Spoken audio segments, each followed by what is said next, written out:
இப்போ இதில் 3 type of soap இருக்குது. ஒன்று வந்து பார்த்திங்கன்னா வெப்பாலை, இது வந்து நலுங்கு மாவு, இது வந்து ஆவாரம்பூ.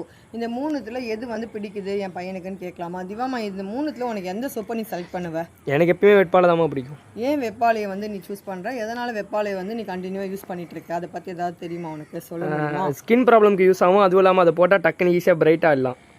பார்த்தீங்களா, ஏன் பிரைட் ஆகிடலாம் அப்படின்னா, அதுக்காக கருப்பாக இருக்கவங்க வெள்ளை ஆகிடுவாங்களா கேட்டிங்கன்னா அப்படி கிடையாது.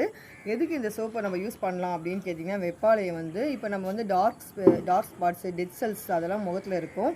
அப்போ வந்து வெப்பாலை நம்ம தொடர்ந்து பயன்படுத்தும் போது இது வந்து ஸ்கின்னுக்கு ஒரு முக்கியமான ரெமெடி. இது இந்த வெப்பாலை சோப்பை நீங்கள் இப்போ தொடர்ந்து பயன்படுத்திட்டு வந்தீங்கன்னா அதோட டிஃப்ரென்ஸ் வந்து உங்களுக்கு நல்லாவே தெரியும். ஏன் அப்படின்னா, இப்போ நம்ம வண்டியிலலாம் ஜென்ஸ்லாம் பார்த்திங்கன்னா நிறைய பேர் வண்டியில் போவாங்க, முகத்தில் வந்து அந்த டஸ்ட்டு, அந்த புகை அதெல்லாம் வந்து முகத்தில் நம்மளாரையுமே படியும்.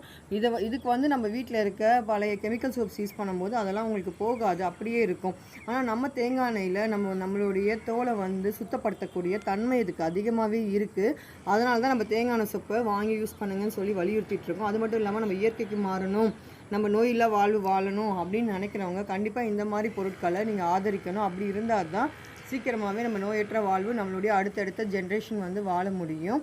அதுவும் இல்லாமல் நம்ம மண்ணுக்கும் வந்து இந்த சோப்பெலாம் யூஸ் பண்ணுறதுனால ரொம்ப நல்லது. அதுக்காக தான் சொல்கிறேன். தேங்க்யூ.